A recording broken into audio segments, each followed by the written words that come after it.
श्री महादेव स्तोत्रम्। ओम श्री गणेशाय नमः। रुद्राय श्रुतिकंठाय स्वरूपाय सुवर्चसे कपर्दिने करालाय हर्यक्ष्णे वरदाय च तृष्णे पूष्णे दशभिदे देवानामधिपाय च सेम्याय हरिनेत्राय स्थाणवे पुरुषाय च हरिकेशाय मुंडाय क्रोधायोत्तारणाय च भास्वराय सुतीर्थाय देवदेवाय रंहसे उष्णेश्णे सुवक्त्राय पशुहस्ताय पार्षिणे हिरण्यबाहवे राजन्योग्राय पतये दिशां पशूनां पतये चैव भूतानां पतये नमः। वृषाय मातृभक्ताय सैन्यान्ये मध्यमाय च महात्मने चानंगाय सर्वांगाय प्रमाथिने तथा रुद्राणी पतये पृथवे कृत्तिवाससे कपालभूषणे नित्यं सुवर्णमुकुटाय च महादेवाय कृष्णाय त्र्यंबकाय हराय च क्रोधनाय नृसिंहाय मृत्यवे बाहुशालिने दंडिने दृप्ततपसे तथैवाक्रूरकर्मिणे सहस्रशिरसे चैव सहस्रचरणाय च विरूपाय सुरूपाय महारूपाय दष्ट्रिणे पिनाकिनं महादेवं महाभोगिनमव्ययं त्रिशूलपाणिं वरदं त्र्यंबकं भुवनेश्वरं त्रिपुरघनं त्रिनयनं त्रिलोकेशं महोजसं प्रभवं सर्वभूतानां धातारं धरणीधरं ईशानं शंकरं शर्वं शिवं विश्वेश्वरं भवं उमापतिं पशुपतिं विश्वरूपं महेश्वरं विरूपाक्षं दशभुजं विश्यदगंगं वृषध्वजं उग्रं स्थाणुं शिवं घोरं शर्वं गौरीशमीश्वरं क्षितिकण्ठमजं शुभ्रं पृथुं विदुहरं हरं विश्वरूपं विरूपाक्षं बहुरूपमुमापतिं प्रणम्य शिरसा देवं नागांगदधारं हरं शरण्यं शरणं यामि महादेवं चतुर्मुखं विरोचमानं वपुषा दिव्याभरणभूषितं अनाद्यन्तमजं शम्भुं सर्वव्यापिनमीश्वरं निस्त्रैगुण्यं निरुद्योगं निर्मलं निधिमोजसां प्रणम्य प्राञ्जलिः शर्वं प्रयामि शरणं हरं निष्कलं निर्मलं नित्यं अकारणमलेपनम् आध्यात्मवेदमासाद्य प्रयामि शरणं मुहुः यस्य नित्यं विदुः स्थानं मोक्षमध्यात्मचिन्तकाः योगीशं तत्त्वमार्गस्थाः कैवल्यपदमक्षरं यं विदुः संगनिर्मुक्ताः सामान्यं समदर्शिनः तं प्रपद्ये जगद्योनि मयोनिं निर्गुणात्मकम् असृज्यद्यस्तु भूतादीन् सप्तलोकान् सनातनान् स्थितः सत्योपरिस्थाणुं तं प्रपद्ये सनातनं भक्तानां सुलभं तं तु दुर्लभं दुरपातिनाम् अदूरस्थममुं देवं प्रकृतेः परतः स्थितं नमामि सर्वलोकस्थं व्रजामि शरणं शिवम्। रुद्राय श्रुतिकंठाय स्वरूपाय सुवर्चसे कपर्दिने करालाय हर्यक्ष्णे वरदाय च तृष्णे पूष्णे दशभिदे देवानामधिपाय च सेम्याय हरिनेत्राय स्थाणवे पुरुषाय च हरिकेशाय मुंडाय क्रोधायोत्तारणाय च भास्वराय सुतीर्थाय देवदेवाय रंहसे उष्णेश्णे सुवक्त्राय पशुहस्ताय पार्षिणे हिरण्यबाहवे राजन्योग्राय पतये दिशां पशूनां पतये चैव भूतानां पतये नमः। वृषाय मातृभक्ताय सैन्यान्ये मध्यमाय च महात्मने चानंगाय सर्वांगाय प्रमाथिने तथा रुद्राणी पतये पृथवे कृत्तिवाससे कपालभूषणे नित्यं सुवर्णमुकुटाय च महादेवाय कृष्णाय त्र्यंबकाय हराय च क्रोधनाय नृसिंहाय मृत्यवे बाहुशालिने दण्डिने दृप्ततपसे तथैवाक्रूरकर्मिणे सहस्रशिरसे चैव सहस्रचरणाय च विरूपाय सुरूपाय महारूपाय दष्ट्रिणे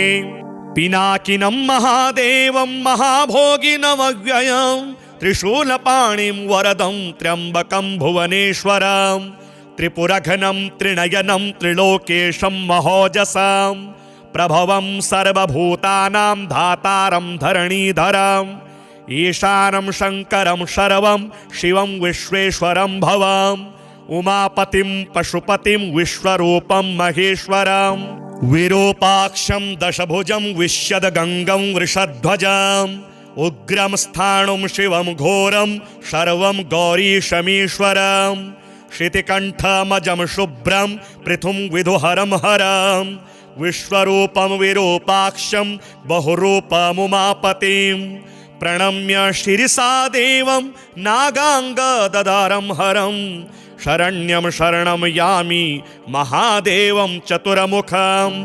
विरोचमानं वपुषा दिव्याभरणभूषितम्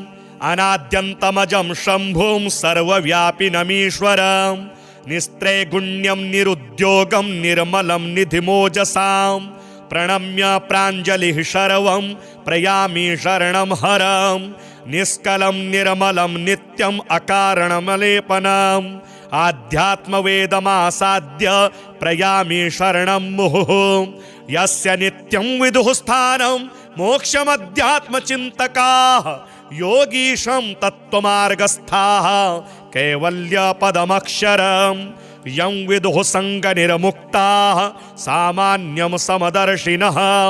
तं प्रपद्ये जगद्योनि मयोनिं निर्गुणात्मकम् असृज्यद्यस्तु भूतादीन् सप्तलोकान् सनातनान् स्थितः सत्योपरिस्थाणुं तं प्रपद्ये सनातनं भक्तानां सुलभं तं तु दुर्लभं दुरपातिनाम् अदूरस्थममुं देवं प्रकृतेः परतः स्थितं नमामि सर्वलोकस्थं व्रजामि शरणं शिवम् रुद्राय श्रुतिकण्ठाय सुरूपाय सुवर्चसे कपर्दिने करालाय हर्यक्ष्णे वरदाय च तृष्णे पूष्णे दशभिदे देवानामधिपाय च सेम्याय हरिनेत्राय स्थाणवे पुरुषाय च हरिकेशाय मुण्डाय क्रोधायोत्तारणाय च भास्वराय सुतीर्थाय देवदेवाय रंहसे उष्णे श्रिणे सुवक्त्राय पशुहस्ताय पार्षिणे हिरण्यबाहवे राजन्योग्राय पतये दिशां पशूनां पतये चैव भूतानां पतये नमः वृषाय मातृभक्ताय सैन्यान्ये मध्यमाय च महात्मने चानङ्गाय सर्वाङ्गाय प्रमाथिने तथा रुद्राणि पतये पृथवे कृत्तिवाससे कपालभूषणे नित्यं सुवर्णमुकुटाय च महादेवाय कृष्णाय त्र्यम्बकाय हराय च क्रोधनाय नृसिंहाय मृत्यवे बाहुशालिने दण्डिने दृप्ततपसे तथैवाक्रूरकर्मिणे सहस्रशिरसे चैव सहस्रचरणाय च विरूपाय सुरूपाय महारूपाय दष्ट्रिणे पिनाकिनं महादेवं महाभोगिनमव्ययं त्रिशूलपाणिं वरदं त्र्यम्बकं भुवनेश्वरं त्रिपुरघनं त्रिनयनं त्रिलोकेशं महोजसं प्रभवं सर्वभूतानां धातारं धरणीधरम् ईशानं शङ्करं शर्वं शिवं विश्वेश्वरं भवम् उमापतिं पशुपतिं विश्वरूपं महेश्वरं विरूपाक्षं दशभुजं विश्यदगङ्गं वृषध्वजम् उग्रं स्थाणुं शिवं घोरं शर्वं गौरीशमीश्वरं शितिकण्ठमजं शुभ्रं पृथुं विधुहरं हरं विश्वरूपं विरूपाक्षं बहुरूपमुमापतिं प्रणम्य शिरसा देवं नागाङ्गददारं हरं शरण्यं शरणं यामि महादेवं चतुर्मुखं विरोचमानं वपुषा दिव्याभरणभूषितम् अनाद्यन्तमजं शम्भुं सर्वव्यापिनमीश्वरं निस्त्रैगुण्यं निरुद्योगं निर्मलं निधिमोजसां प्रणम्य प्राञ्जलिः शर्वं प्रयामि शरणं हरं निष्कलं निर्मलं नित्यम् अकारणमलेपनम् आध्यात्मवेदमासाद्य प्रयामि शरणं मुहुः यस्य नित्यं विदुः स्थानं मोक्षमध्यात्मचिन्तकाः योगीशं तत्त्वमार्गस्थाः कैवल्यपदमक्षरं यं विदुः सङ्गनिर्मुक्ताः सामान्यं समदर्शिनः तं प्रपद्ये जगद्योनि मयोनिं निर्गुणात्मकम् असृज्यद्यस्तु भूतादीन् सप्तलोकान् सनातनान् स्थितः सत्योपरिस्थाणुं तं प्रपद्ये सनातनं भक्तानां सुलभं तं तु दुर्लभं दुरपातिनाम् अदूरस्थममुं देवं प्रकृतेः परतः स्थितं नमामि सर्वलोकस्थं व्रजामि शरणं शिवम् रुद्राय श्रुतिकण्ठाय सुरूपाय सुवर्चसे कपर्दिने करालाय हर्यक्ष्णे वरदाय च तृष्णे पूष्णे दशभिदे देवानामधिपाय च सेम्याय हरिनेत्राय स्थाणवे पुरुषाय च हरिकेशाय मुण्डाय क्रोधायोत्तारणाय च भास्वराय सुतीर्थाय देवदेवाय रंहसे उष्णे श्रिणे सुवक्त्राय पशुहस्ताय पार्षिणे हिरण्यबाहवे राजन्योग्राय पतये दिशां पशूनां पतये चैव भूतानां पतये नमः वृषाय मातृभक्ताय सैन्यान्ये मध्यमाय च महात्मने चानङ्गाय सर्वाङ्गाय प्रमाथिने तथा रुद्राणि पतये पृथवे कृत्तिवाससे कपालभूषणे नित्यं सुवर्णमुकुटाय च महादेवाय कृष्णाय त्र्यम्बकाय हराय च क्रोधनाय नृसिंहाय मृत्यवे बाहुशालिने दण्डिने दृप्ततपसे तथैवाक्रूरकर्मिणे सहस्रशिरसे चैव सहस्रचरणाय च विरूपाय सुरूपाय महारूपाय दष्ट्रिणे पिनाकिनं महादेवं महाभोगिनमव्ययं त्रिशूलपाणिं वरदं त्र्यम्बकं भुवनेश्वरं त्रिपुरघनं त्रिनयनं त्रिलोकेशं महोजसं प्रभवं सर्वभूतानां धातारं धरणीधरम् ईशानं शङ्करं शर्वं शिवं विश्वेश्वरं भवम्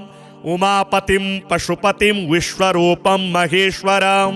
विरूपाक्षं दशभुजं विश्यदगङ्गं वृषध्वजम् उग्रं स्थाणुं शिवं घोरं शर्वं गौरीशमीश्वरं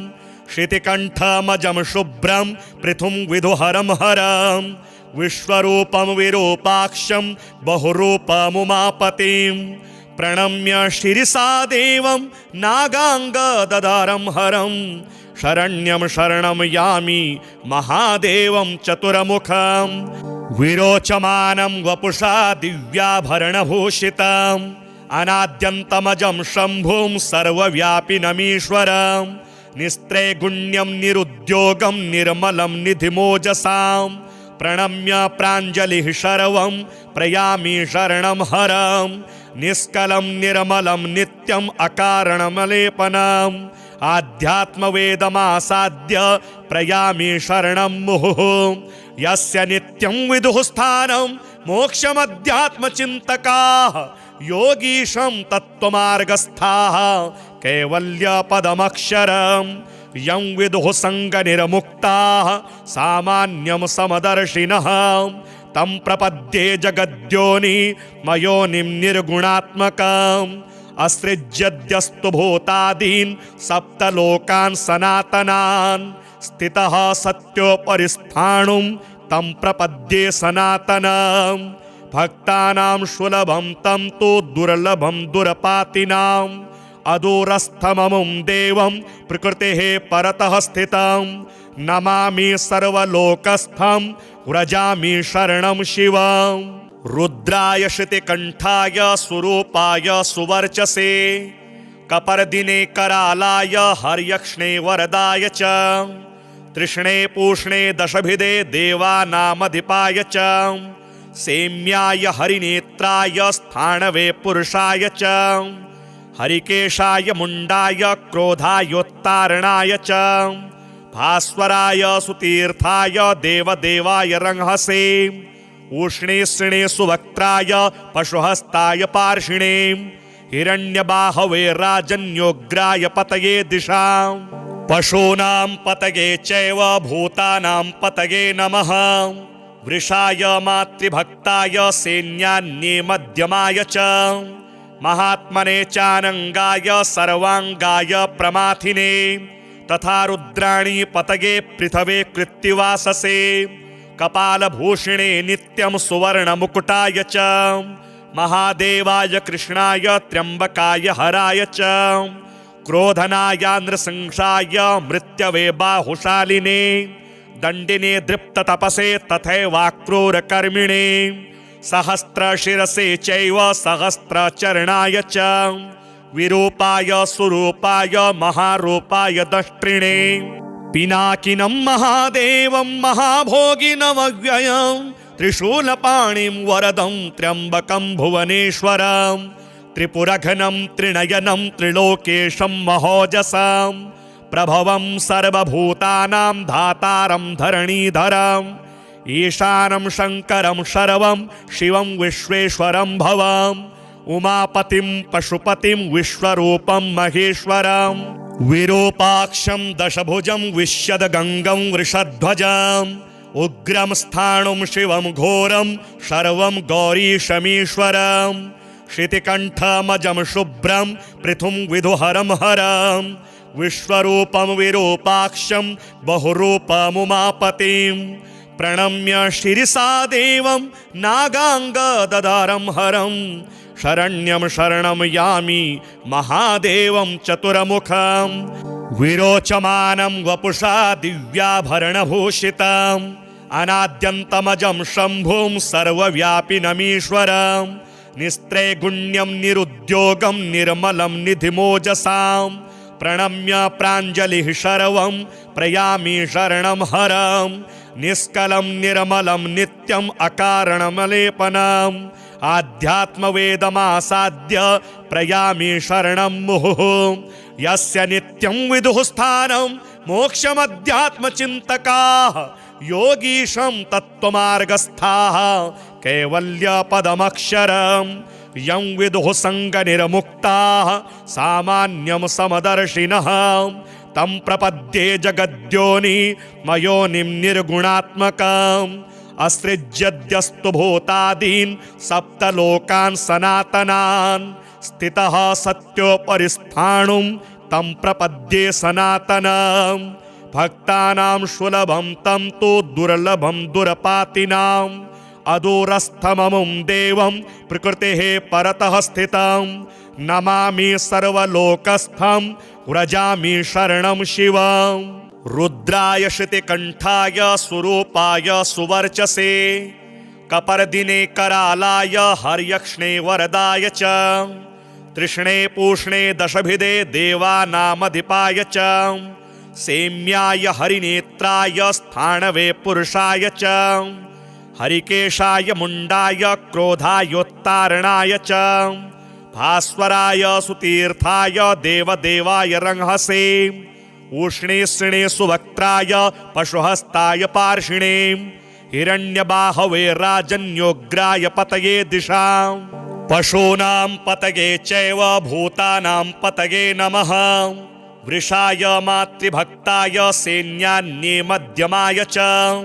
महात्मने चानंगाय सर्वांगाय प्रमाथिने तथा रुद्राणी पतये पृथवे कृत्तिवाससे कपालभूषणे नित्यं सुवर्णमुकुटाय च महादेवाय कृष्णाय त्र्यंबकाय हराय च क्रोधनाय नृसिंहाय मृत्यवे बाहुशालिने दंडिने दृप्ततपसे तथैवाक्रूरकर्मिणे सहस्रशिरसे चैव सहस्रचरणाय च विरूपाय सुरूपाय महारूपाय दष्ट्रिणे पिनाकिनं महादेवं महाभोगिनमव्ययं त्रिशूलपाणिं वरदं त्र्यंबकं भुवनेश्वरं त्रिपुरघनं त्रिनयनं त्रिलोकेशं महोजसां प्रभवं सर्वभूतानां धातारं धरणीधरम् ईशानं शङ्करं शर्वं शिवं विश्वेश्वरं भवम् उमापतिं पशुपतिं विश्वरूपं महेश्वरं विरूपाक्षं दशभुजं विश्यदगङ्गं वृषध्वजम् उग्रं स्थाणुं शिवं घोरं शर्वं गौरीशमीश्वरं शितिकण्ठमजं शुभ्रं पृथुं विदुहरं हरं विश्वरूपं विरूपाक्षं बहुरूपमुमापतिं प्रणम्य शिरसा देवं नागाङ्गदधारं हरं शरण्यं शरणं यामि महादेवं चतुर्मुखं विरोचमानं वपुषा दिव्याभरणभूषितम् अनाद्यन्तमजं शम्भुं सर्वव्यापिनमीश्वरं निस्त्रैगुण्यं निरुद्योगं निर्मलं निधिमोजसां प्रणम्य प्राञ्जलिः शर्वं प्रयामि शरणं हरं निष्कलं निर्मलं नित्यम् अकारणमलेपनम् आध्यात्मवेदमासाद्य प्रयामि शरणं मुहुः यस्य नित्यं विदुः स्थानं मोक्षमध्यात्मचिन्तकाः योगीशं तत्त्वमार्गस्थाः कैवल्यपदमक्षरं यं विदुः सङ्गनिर्मुक्ताः सामान्यं समदर्शिनः तं प्रपद्ये जगद्योनि मयोनिं निर्गुणात्मकम् असृज्यद्यस्तु भूतादीन् सप्तलोकान् सनातनान् स्थितः सत्योपरिस्थाणुं तं प्रपद्ये सनातनं भक्तानां सुलभं तं तु दुर्लभं दुरपातिनाम् अदूरस्थममुं देवं प्रकृतेः परतः स्थितं नमामि सर्वलोकस्थं व्रजामि शरणं शिवम् रुद्राय श्रुतिकण्ठाय सुरूपाय सुवर्चसे कपर्दिने करालाय हर्यक्ष्णे वरदाय च तृष्णे पूष्णे दशभिदे देवानामधिपाय च सेम्याय हरिनेत्राय स्थाणवे पुरुषाय च हरिकेशाय मुण्डाय क्रोधायोत्तारणाय च भास्वराय सुतीर्थाय देवदेवाय रंहसे उष्णे श्रिणे सुवक्त्राय पशुहस्ताय पार्षिणे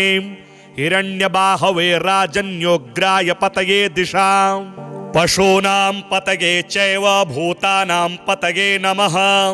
वृषाय मातृभक्ताय सैन्यान्ये मध्यमाय च महात्मने चानङ्गाय सर्वाङ्गाय प्रमाथिने तथा रुद्राणि पतये पृथवे कृत्तिवाससे कपालभूषणे नित्यं सुवर्णमुकुटाय च महादेवाय कृष्णाय त्र्यम्बकाय हराय च क्रोधनाय नृसिंहाय मृत्यवे बाहुशालिने दण्डिने दृप्ततपसे तथैवाक्रूरकर्मिणे सहस्रशिरसे चैव सहस्रचरणाय च विरूपाय सुरूपाय महारूपाय दष्ट्रिणे पिनाकिनं महादेवं महाभोगिनमव्ययं त्रिशूलपाणिं वरदं त्र्यम्बकं भुवनेश्वरं त्रिपुरघनं त्रिनयनं त्रिलोकेशं महोजसां प्रभवं सर्वभूतानां धातारं धरणीधरम् ईशानं शङ्करं शर्वं शिवं विश्वेश्वरं भवम् उमापतिं पशुपतिं विश्वरूपं महेश्वरं विरूपाक्षं दशभुजं विश्यदगङ्गं वृषध्वजम् उग्रं स्थाणुं शिवं घोरं शर्वं गौरीशमीश्वरं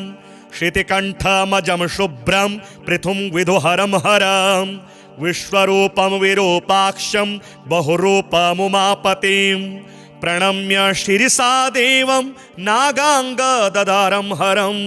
शरण्यं शरणं यामि महादेवं चतुर्मुखं विरोचमानं वपुषा दिव्याभरणभूषितम् अनाद्यन्तमजं शम्भुं सर्वव्यापिनमीश्वरं निस्त्रैगुण्यं निरुद्योगं निर्मलं निधिमोजसां प्रणम्य प्राञ्जलिः शर्वं प्रयामि शरणं हरं निष्कलं निर्मलं नित्यम् अकारणमलेपनम् आध्यात्मवेदमासाद्य प्रयामि शरणं मुहुः यस्य नित्यं विदुः स्थानं मोक्षमध्यात्मचिन्तकाः योगीशं तत्त्वमार्गस्थाः कैवल्यपदमक्षरम् यं विदुः सङ्गनिर्मुक्ताः सामान्यं समदर्शिनः तं प्रपद्ये जगद्योनि मयोनिं निर्गुणात्मकम् असृज्यद्यस्तु भूतादीन् सप्तलोकान् सनातनान् स्थितः सत्योपरिस्थाणुं तं प्रपद्ये सनातनम् भक्तानां सुलभं तं तु दुर्लभं दुरपातिनाम् अदूरस्थममुं देवं प्रकृतेः परतः स्थितं नमामि सर्वलोकस्थं व्रजामि शरणं शिवम् रुद्राय श्रुतिकण्ठाय स्वरूपाय सुवर्चसे कपर्दिने करालाय हर्यक्ष्णे वरदाय च तृष्णे पूष्णे दशभिदे देवानामधिपाय च सेम्याय हरिनेत्राय स्थाणवे पुरुषाय च हरिकेशाय मुण्डाय क्रोधायोत्तारणाय च भास्वराय सुतीर्थाय देवदेवाय रंहसे उष्णेष्णे सुवक्त्राय पशुहस्ताय पार्षिणे हिरण्यबाहवे राजन्योग्राय पतये दिशां पशूनां पतये चैव भूतानां पतये नमः वृषाय मातृभक्ताय सैन्यान्ये मध्यमाय च महात्मने चानंगाय सर्वांगाय प्रमाथिने तथा रुद्राणी पतये पृथवे कृत्तिवाससे कपालभूषणे नित्यं सुवर्णमुकुटाय च महादेवाय कृष्णाय त्र्यंबकाय हराय च क्रोधनाय नृसिंहाय मृत्यवे बाहुशालिने दण्डिने दृप्ततपसे तथैवाक्रूरकर्मिणे सहस्रशिरसे चैव सहस्रचरणाय च विरूपाय सुरूपाय महारूपाय दष्ट्रिणे पिनाकिनं महादेवं महाभोगिनमव्ययं त्रिशूलपाणिं वरदं त्र्यम्बकं भुवनेश्वरं त्रिपुरघनं त्रिनयनं त्रिलोकेशं महोजसं प्रभवं सर्वभूतानां धातारं धरणीधरम् ईशानं शङ्करं शर्वं शिवं विश्वेश्वरं भवं उमापतिं पशुपतिं विश्वरूपं महेश्वरं विरूपाक्षं दशभुजं विश्यदगङ्गं वृषध्वजम् उग्रं स्थाणुं शिवं घोरं शर्वं गौरीशमीश्वरं शितिकण्ठमजं शुभ्रं पृथुं विदुहरं हरं विश्वरूपं विरूपाक्षं बहुरूपमुमापतिं प्रणम्य शिरसा देवं नागाङ्गदधारं हरं शरण्यं शरणं यामि महादेवं चतुर्मुखं विरोचमानं वपुषा दिव्याभरणभूषितम् अनाद्यन्तमजं शम्भुं सर्वव्यापिनमीश्वरं निस्त्रैगुण्यं निरुद्योगं निर्मलं निधिमोजसां प्रणम्य प्राञ्जलिः शर्वं प्रयामि शरणं हरं निष्कलं निर्मलं नित्यम् अकारणमलेपनम् आध्यात्मवेदमासाद्य प्रयामि शरणं मुहुः यस्य नित्यं विदुः स्थानं मोक्षमध्यात्मचिन्तकाः योगीशं तत्त्वमार्गस्थाः कैवल्यपदमक्षरम् यं विदुः सङ्गनिर्मुक्ताः सामान्यं समदर्शिनः तं प्रपद्ये जगद्योनि मयोनिं निर्गुणात्मकम्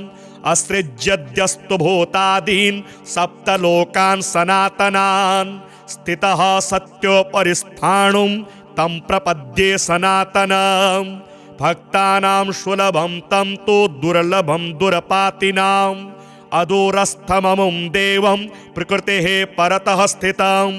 नमामि सर्वलोकस्थं व्रजामि शरणं शिवम् रुद्राय श्रुतिकण्ठाय स्वरूपाय सुवर्चसे कपर्दिने करालाय हर्यक्ष्णे वरदाय च तृष्णे पूष्णे दशभिदे देवानामधिपाय च सेम्याय हरिनेत्राय स्थाणवे पुरुषाय च हरिकेशाय मुण्डाय क्रोधायोत्तारणाय च भास्वराय सुतीर्थाय देवदेवाय रंहसे उष्णेष्णे सुवक्त्राय पशुहस्ताय पार्षिणे हिरण्यबाहवे राजन्योग्राय पतये दिशां पशूनां पतये चैव भूतानां पतये नमः वृषाय मातृभक्ताय सैन्यान्ये मध्यमाय च महात्मने चानंगाय सर्वांगाय प्रमाथिने तथा रुद्राणी पतये पृथवे कृत्तिवाससे कपालभूषणे नित्यं सुवर्णमुकुटाय च महादेवाय कृष्णाय त्र्यंबकाय हराय च क्रोधनाय नृसिंहाय मृत्यवे बाहुशालिने दंडिने दृप्ततपसे तथैवाक्रूरकर्मिणे सहस्रशिरसे चैव सहस्रचरणाय च विरूपाय सुरूपाय महारूपाय दष्ट्रिणे पिनाकिनं महादेवं महाभोगिनमव्ययं त्रिशूलपाणिं वरदं त्र्यम्बकं भुवनेश्वरं त्रिपुरघनं त्रिनयनं त्रिलोकेशं महोजसं प्रभवं सर्वभूतानां धातारं धरणीधरम्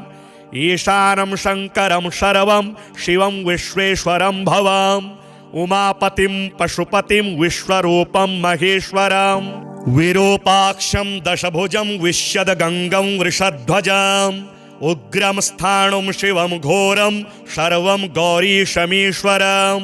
शितिकण्ठमजं शुभ्रं पृथुं विदुहरं हरं विश्वरूपं विरूपाक्षं बहुरूपमुमापतिं प्रणम्य शिरसा देवं नागाङ्गदधारं हरं शरण्यं शरणं यामि महादेवं चतुर्मुखं विरोचमानं वपुषा दिव्याभरणभूषितम् अनाद्यन्तमजं शम्भुं सर्वव्यापिनमीश्वरं निस्त्रैगुण्यं निरुद्योगं निर्मलं निधिमोजसां प्रणम्य प्राञ्जलिः शर्वं प्रयामि शरणं हरं निष्कलं निर्मलं नित्यम् अकारणमलेपनम् आध्यात्मवेदमासाद्य प्रयामि शरणं मुहुः यस्य नित्यं विदुः स्थानं मोक्षमध्यात्मचिन्तकाः योगीशं तत्त्वमार्गस्थाः कैवल्यपदमक्षरं यं विदुः सङ्गनिर्मुक्ताः सामान्यं समदर्शिनः तं प्रपद्ये जगद्योनि मयोनिं निर्गुणात्मकम् असृज्यद्यस्तु भूतादीन् सप्तलोकान् सनातनान् स्थितः सत्योपरिस्थाणुं तं प्रपद्ये सनातनं भक्तानां सुलभं तं तु दुर्लभं दुरपातिनाम् अदूरस्थममुं देवं प्रकृतेः परतः स्थितं नमामि सर्वलोकस्थं व्रजामि शरणं शिवम् रुद्राय श्रुतिकण्ठाय सुरूपाय सुवर्चसे कपर्दिने करालाय हर्यक्ष्णे वरदाय च तृष्णे पूष्णे दशभिदे देवानामधिपाय च सेम्याय हरिनेत्राय स्थाणवे पुरुषाय च हरिकेशाय मुण्डाय क्रोधायोत्तारणाय च भास्वराय सुतीर्थाय देवदेवाय रंहसे उष्णे श्रिणे सुवक्त्राय पशुहस्ताय पार्षिणे हिरण्यबाहवे राजन्योग्राय पतये दिशां पशूनां पतये चैव भूतानां पतये नमः वृषाय मातृभक्ताय सैन्यान्ये मध्यमाय च महात्मने चानंगाय सर्वांगाय प्रमाथिने तथा रुद्राणी पतये पृथवे कृत्तिवाससे कपालभूषणे नित्यं सुवर्णमुकुटाय च महादेवाय कृष्णाय त्र्यंबकाय हराय च क्रोधनाय नृसिंहाय मृत्यवे बाहुशालिने दंडिने दृप्ततपसे तथैवाक्रूरकर्मिणे सहस्रशिरसे चैव सहस्रचरणाय च विरूपाय सुरूपाय महारूपाय दष्ट्रिणे पिनाकिनं महादेवं महाभोगिनमव्ययं त्रिशूलपाणिं वरदं त्र्यम्बकं भुवनेश्वरं त्रिपुरघनं त्रिनयनं त्रिलोकेशं महोजसं प्रभवं सर्वभूतानां धातारं धरणीधरम् ईशानं शङ्करं शर्वं शिवं विश्वेश्वरं भवम् उमापतिं पशुपतिं विश्वरूपं महेश्वरं विरूपाक्षं दशभुजं विश्यद्गङ्गं वृषध्वजम् उग्रं स्थाणुं शिवं घोरं शर्वं गौरीशमीश्वरम् शितिकण्ठमजं शुभ्रं पृथुं विदुहरं हरं विश्वरूपं विरूपाक्षं बहुरूपमुमापतिं प्रणम्य शिरसा देवं नागाङ्गददारं हरं शरण्यं शरणं यामि महादेवं चतुर्मुखं विरोचमानं वपुषा दिव्याभरणभूषितम् अनाद्यन्तमजं शम्भुं सर्वव्यापिनमीश्वरं निस्त्रैगुण्यं निरुद्योगं निर्मलं निधिमोजसां प्रणम्य प्राञ्जलिः शर्वं प्रयामि शरणं हरं निष्कलं निर्मलं नित्यम् अकारणमलेपनम् आध्यात्मवेदमासाद्य प्रयामि शरणं मुहुः यस्य नित्यं विदुः स्थानं मोक्षमध्यात्मचिन्तकाः योगीशं तत्त्वमार्गस्थाः कैवल्यपदमक्षरं यं विदुः सङ्गनिर्मुक्ताः सामान्यं समदर्शिनः तं प्रपद्ये जगद्योनि मयोनिं निर्गुणात्मकम् असृज्यद्यस्तु भूतादीन् सप्तलोकान् सनातनान् स्थितः सत्योपरिस्थाणुं तं प्रपद्ये सनातनं भक्तानां सुलभं तं तु दुर्लभं दुरपातिनाम् अदूरस्थममुं देवं प्रकृतेः परतः स्थितं नमामि सर्वलोकस्थं व्रजामि शरणं शिवम् रुद्राय श्रुतिकण्ठाय स्वरूपाय सुवर्चसे कपर्दिने करालाय हर्यक्ष्णे वरदाय च तृष्णे पूष्णे दशभिदे देवानामधिपाय च सेम्याय हरिनेत्राय स्थाणवे पुरुषाय च हरिकेशाय मुण्डाय क्रोधायोत्तारणाय च भास्वराय सुतीर्थाय देवदेवाय रंहसे उष्णेष्णे सुवक्त्राय पशुहस्ताय पार्षिणे हिरण्यबाहवे राजन्योग्राय पतये दिशां पशूनां पतये चैव भूतानां पतये नमः वृषाय मातृभक्ताय सैन्यान्ये मध्यमाय च महात्मने चानङ्गाय सर्वाङ्गाय प्रमाथिने तथा रुद्राणि पतये पृथवे कृत्तिवाससे कपालभूषणे नित्यं सुवर्णमुकुटाय च महादेवाय कृष्णाय त्र्यम्बकाय हराय च क्रोधनाय नृसिंहाय मृत्यवे बाहुशालिने दण्डिने दृप्ततपसे तथैवाक्रूरकर्मिणे सहस्रशिरसे चैव सहस्रचरणाय च विरूपाय सुरूपाय महारूपाय दष्ट्रिणे पिनाकिनं महादेवं महाभोगिनमव्ययं त्रिशूलपाणिं वरदं त्र्यम्बकं भुवनेश्वरं त्रिपुरघनं त्रिनयनं त्रिलोकेशं महोजसं प्रभवं सर्वभूतानां धातारं धरणीधरम् ईशानं शङ्करं शर्वं शिवं विश्वेश्वरं भवम् उमापतिं पशुपतिं विश्वरूपं महेश्वरम् विरूपाक्षं दशभुजं विश्यद्गङ्गं वृषध्वजम् उग्रं स्थाणुं शिवं घोरं शर्वं गौरीशमीश्वरम् शितिकण्ठमजं शुभ्रं पृथुं विदुहरं हरं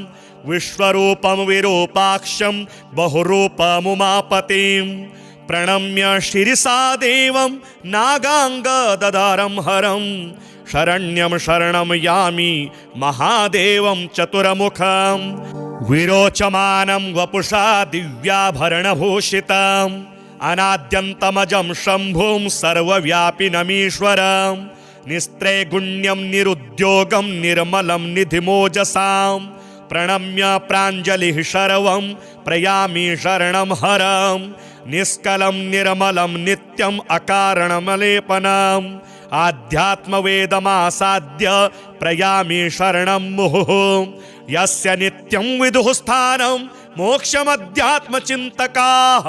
योगीशं तत्त्वमार्गस्थाः कैवल्यपदमक्षरं यं विदुः सङ्गनिर्मुक्ताः सामान्यं समदर्शिनः तं प्रपद्ये जगद्योनि मयोनिं निर्गुणात्मकम् असृज्यद्यस्तु भूतादीन् सप्तलोकान् सनातनान् स्थितः सत्योपरिस्थाणुं तं प्रपद्ये सनातनं भक्तानां सुलभं तं तु दुर्लभं दुरपातिनाम् अदूरस्थममुं देवं प्रकृतेः परतः स्थितं नमामि सर्वलोकस्थं व्रजामि शरणं शिवं रुद्राय श्रुतिकण्ठाय स्वरूपाय सुवर्चसे कपर्दिने करालाय हर्यक्ष्णे वरदाय च तृष्णे पूष्णे दशभिदे देवानामधिपाय च सेम्याय हरिनेत्राय स्थाणवे पुरुषाय च हरिकेशाय मुण्डाय क्रोधायोत्तारणाय च भास्वराय सुतीर्थाय देवदेवाय रंहसे उष्णे श्रिणे सुवक्त्राय पशुहस्ताय पार्षिणे हिरण्यबाहवे राजन्योग्राय पतये दिशां पशूनां पतये चैव भूतानां पतये नमः वृषाय मातृभक्ताय सैन्यान्ये मध्यमाय च महात्मने चानंगाय सर्वांगाय प्रमाथिने तथा रुद्राणी पतये पृथवे कृत्तिवाससे कपालभूषणे नित्यं सुवर्णमुकुटाय च महादेवाय कृष्णाय त्र्यंबकाय हराय च क्रोधनाय नृसिंहाय मृत्यवे बाहुशालिने दंडिने दृप्ततपसे तथैवाक्रूरकर्मिणे सहस्रशिरसे चैव सहस्रचरणाय च विरूपाय सुरूपाय महारूपाय दष्ट्रिणे पिनाकिनं महादेवं महाभोगिनमव्ययं त्रिशूलपाणिं वरदं त्र्यम्बकं भुवनेश्वरं त्रिपुरघनं त्रिनयनं त्रिलोकेशं महोजसं प्रभवं सर्वभूतानां धातारं धरणीधरम् ईशानं शङ्करं शर्वं शिवं विश्वेश्वरं भवम् उमापतिं पशुपतिं विश्वरूपं महेश्वरं विरूपाक्षं दशभुजं विश्यदगङ्गं वृषध्वजम् उग्रं स्थाणुं शिवं घोरं शर्वं गौरीशमीश्वरं शितिकण्ठमजं शुभ्रं पृथुं विदुहरं हरं विश्वरूपं विरूपाक्षं बहुरूपमुमापतिं प्रणम्य शिरसा देवं नागाङ्गदधारं हरं शरण्यं शरणं यामि महादेवं चतुर्मुखं विरोचमानं वपुषा दिव्याभरणभूषितम् अनाद्यन्तमजं शम्भुं सर्वव्यापिनमीश्वरं निस्त्रैगुण्यं निरुद्योगं निर्मलं निधिमोजसां प्रणम्य प्राञ्जलिः शर्वं प्रयामि शरणं हरं निष्कलं निर्मलं नित्यम् अकारणमलेपनम् आध्यात्मवेदमासाद्य प्रयामि शरणं मुहुः यस्य नित्यं विदुः स्थानं मोक्षमध्यात्मचिन्तकाः योगीशं तत्त्वमार्गस्थाः कैवल्यपदमक्षरं यं विदुः सङ्गनिर्मुक्ताः सामान्यं समदर्शिनः तं प्रपद्ये जगद्योनि मयोनिं निर्गुणात्मकम् असृज्यद्यस्तु भूतादीन् सप्तलोकान् सनातनान् स्थितः सत्योपरिस्थाणुं तं प्रपद्ये सनातनं भक्तानां सुलभं तं तु दुर्लभं दुरपातिनाम् अदूरस्थममुं देवं प्रकृतेः परतः स्थितं नमामि सर्वलोकस्थं व्रजामि शरणं शिवं रुद्राय श्रुतिकण्ठाय स्वरूपाय सुवर्चसे कपर्दिने करालाय हर्यक्ष्णे वरदाय च तृष्णे पूष्णे दशभिदे देवानामधिपाय च सेम्याय हरिनेत्राय स्थाणवे पुरुषाय च हरिकेशाय मुण्डाय क्रोधायोत्तारणाय च भास्वराय सुतीर्थाय देवदेवाय रंहसे उष्णे श्रिणे सुवक्त्राय पशुहस्ताय पार्षिणे हिरण्यबाहवे राजन्योग्राय पतये दिशां पशूनां पतये चैव भूतानां पतये नमः वृषाय मातृभक्ताय सैन्यान्ये मध्यमाय च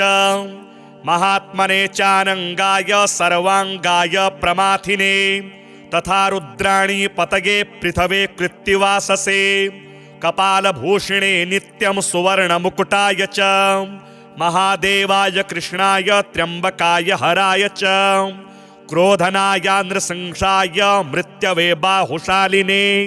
दण्डिने दृप्ततपसे तथैवाक्रूरकर्मिणे सहस्रशिरसे चैव सहस्रचरणाय च विरूपाय सुरूपाय महारूपाय दष्ट्रिणे पिनाकिनं महादेवं महाभोगिनमव्ययं त्रिशूलपाणिं वरदं त्र्यम्बकं भुवनेश्वरं त्रिपुरघनं त्रिनयनं त्रिलोकेशं महोजसां प्रभवं सर्वभूतानां धातारं धरणीधरम् ईशानं शङ्करं शर्वं शिवं विश्वेश्वरं भवम् उमापतिं पशुपतिं विश्वरूपं महेश्वरं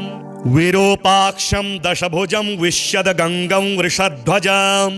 उग्रं स्थाणुं शिवं घोरं शर्वं गौरीशमीश्वरं शितिकण्ठमजं शुभ्रं पृथुं विदुहरं हरं विश्वरूपं विरूपाक्षं बहुरूपमुमापतिं प्रणम्य शिरसा देवं नागाङ्गदधारं हरं शरण्यं शरणं यामि महादेवं चतुर्मुखं विरोचमानं वपुषा दिव्याभरणभूषितम्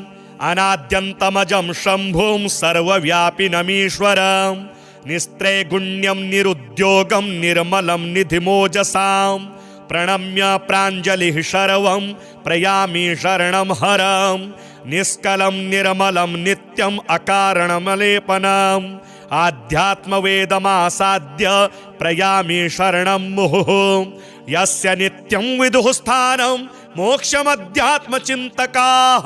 योगीशं तत्त्वमार्गस्थाः कैवल्यपदमक्षरं यं विदुः सङ्गनिर्मुक्ताः सामान्यं समदर्शिनः तं प्रपद्ये जगद्योनि मयोनिं निर्गुणात्मकम् असृज्यद्यस्तु भूतादीन् सप्तलोकान् सनातनान् स्थितः सत्योपरिस्थाणुं तं प्रपद्ये सनातनं भक्तानां सुलभं तं तु दुर्लभं दुरपातिनाम् अदूरस्थममुं देवं प्रकृतेः परतः स्थितं नमामि सर्वलोकस्थं व्रजामि शरणं शिवम् रुद्राय श्रुतिकण्ठाय सुरूपाय सुवर्चसे कपर्दिने करालाय हर्यक्ष्णे वरदाय च तृष्णे पूष्णे दशभिदे देवानामधिपाय च सेम्याय हरिनेत्राय स्थाणवे पुरुषाय च हरिकेशाय मुण्डाय क्रोधायोत्तारणाय च भास्वराय सुतीर्थाय देवदेवाय रंहसे उष्णे श्रिणे सुवक्त्राय पशुहस्ताय पार्षिणे हिरण्यबाहवे राजन्योग्राय पतये दिशां पशूनां पतये चैव भूतानां पतये नमः वृषाय मातृभक्ताय सैन्यान्ये मध्यमाय च महात्मने चानङ्गाय सर्वाङ्गाय प्रमाथिने तथा रुद्राणी पतये पृथवे कृत्तिवाससे कपालभूषणे नित्यं सुवर्णमुकुटाय च महादेवाय कृष्णाय त्र्यम्बकाय हराय च क्रोधनाय नृसिंहाय मृत्यवे बाहुशालिने दण्डिने दृप्ततपसे तथैवाक्रूरकर्मिणे सहस्रशिरसे चैव सहस्रचरणाय च विरूपाय सुरूपाय महारूपाय दष्ट्रिणे पिनाकिनं महादेवं महाभोगिनमव्ययं त्रिशूलपाणिं वरदं त्र्यम्बकं भुवनेश्वरं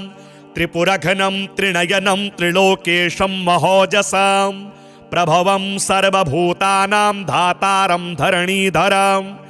ईशानं शङ्करं शर्वं शिवं विश्वेश्वरं भवम्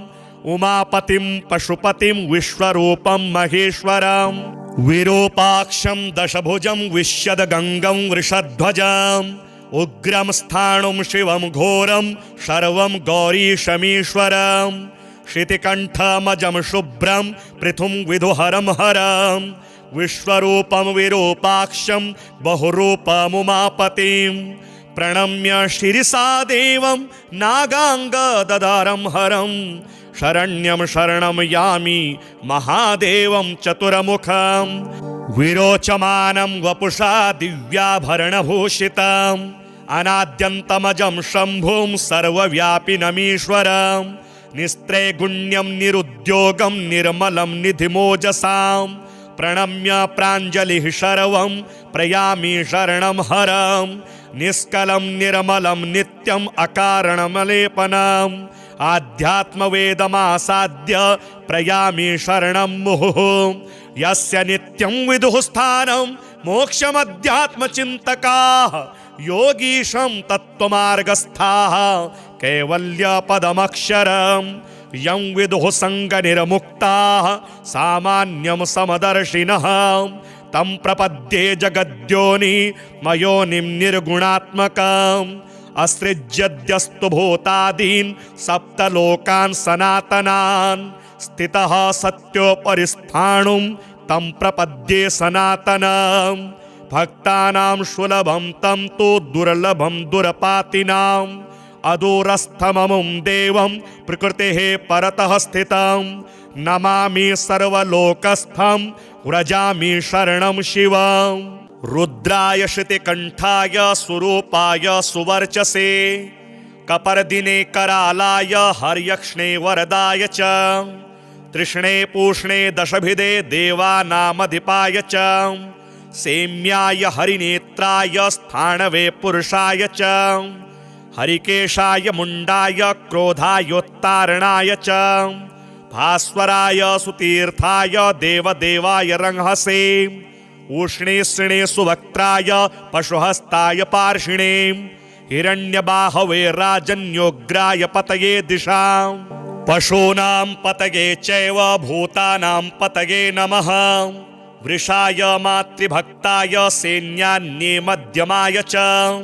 महात्मने चानङ्गाय सर्वाङ्गाय प्रमाथिने तथा रुद्राणि पतये पृथवे कृत्तिवाससे कपालभूषणे नित्यं सुवर्णमुकुटाय च महादेवाय कृष्णाय त्र्यम्बकाय हराय च क्रोधनाय नृसिंहाय मृत्यवे बाहुशालिने दण्डिने दृप्ततपसे तथैवाक्रूरकर्मिणे सहस्रशिरसे चैव सहस्रचरणाय च